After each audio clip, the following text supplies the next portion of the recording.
Hi, this is Dvlper and I'm Cosentino.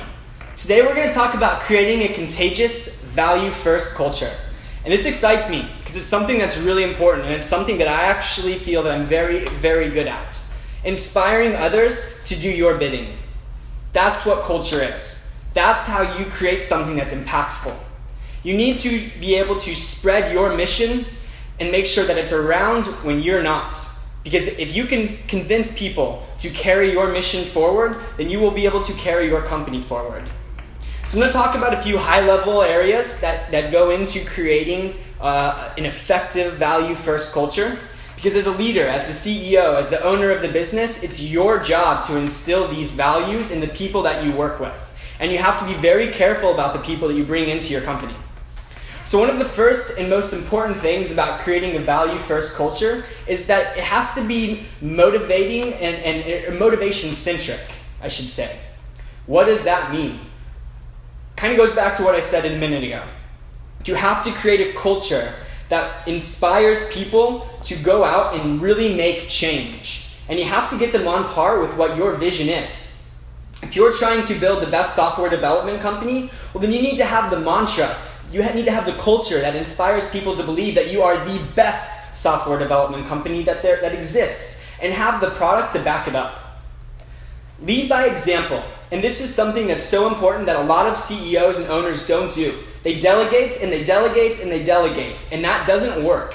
You cannot inspire people to really go out there and make change if you're just going to pass off everything that comes onto your plate. So you need to get up off your ass and really do things yourself and show people that you are the CEO, you are the owner that's going to make this happen. Because that will inspire people and motivate them, and it pushes your company's culture first. Because you are literally setting the example on how they need to act. You need to create a culture that inspires or creates or enables independence. You want every single person for your company to feel as if they're an agent of your company. That they have the ability to make decisions that impact the future and the growth of the company. And actually give them that ability to do so. When you give people the ability to actually make changes within a company, they feel it. They know that they are a part of something bigger than themselves. And that will inspire them and motivate them, and it will work itself out. They will fall into place and you'll see it. And it's an amazing feeling to watch an organization that is all in sync when it comes to culture. And everybody knows what they're supposed to do and everybody understands the vision. So why is this so important?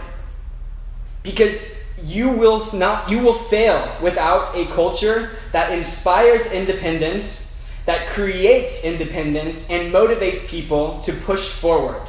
If you're not around, you need to trust that the team that you have created will put your values forward and work selflessly for the company. And that only comes with creating something bigger than yourself, bigger than any single employee, and it's called a company.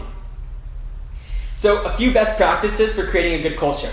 Incorporate your mission into your values. If you are going out there to create the standard of software development, make sure that your mission, your product, is synonymous with what you're trying to accomplish and turn those into your values. So Dvlper, for example, being a software development company, we settle for nothing less than the best when it comes to the products that we put out for our clients.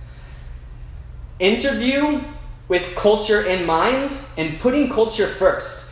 Don't settle for an employee that you think might be able to long-term fit into your culture. If they can't from day one add value and be a part of your culture, forget it. Cut the ties. Fire fast, hire slow. It's very important. Make it a daily habit to review your culture and to think about how it's operating throughout the entire organization. And finally, evaluate performance on the culture. Make sure that you look at culture as any other project within the organization, knowing that it's never completed and there's always work to be done. I hope you guys enjoyed this. I know that we have a couple questions. You guys have been writing into us a bunch. So now I'm going to go ahead and pass the mic, and we're going to get some of your questions answered today. Hope you're excited. So here's Mark from Ohio. How can I change my company's culture?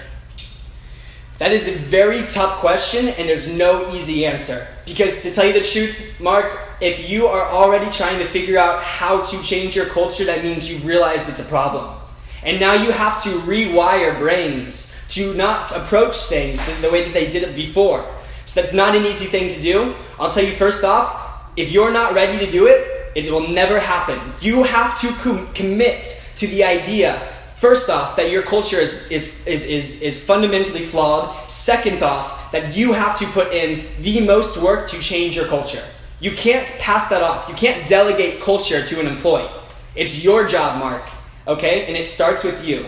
Take the values that I've put forward here: motivating, independent-driven, value-creating, inspirational culture. That is what will inspire your company or your employees to really put your company first and forward. Thank you, Mark. So for the second question, here's Sheila from Connecticut. What's the best way to approach someone who demonstrates actions that contradict company's culture? So this is another tough question, because you don't want to get mad at your employees. Nobody wants to get mad at their employees. We want them to come to work, be on par with what it is that we're trying to accomplish, and then go and actually get the job done. However, more often than we would like to admit, we have a disconnect with the values. And that is something that you have to go rewire back into these employees, these people's brains. Okay? But it starts with you, Sheila. You are the one that has to do this. Okay? So know that you're at a disconnect with your employee, and that's why they've made an action that you find contradicting of your company's culture. So first off, sit down with your employee. If you're gonna write questions to a guy on a blog, that's great, but you're not approaching the problem the right way. Your employee and you are the problem. Okay? And I'm willing to bet it's you, Sheila, not your employee. So first off, sit with your employee, be transparent, be respectful, mind that they are a person, they have feelings, and you need them just as much as they need you. So don't forget that, Sheila.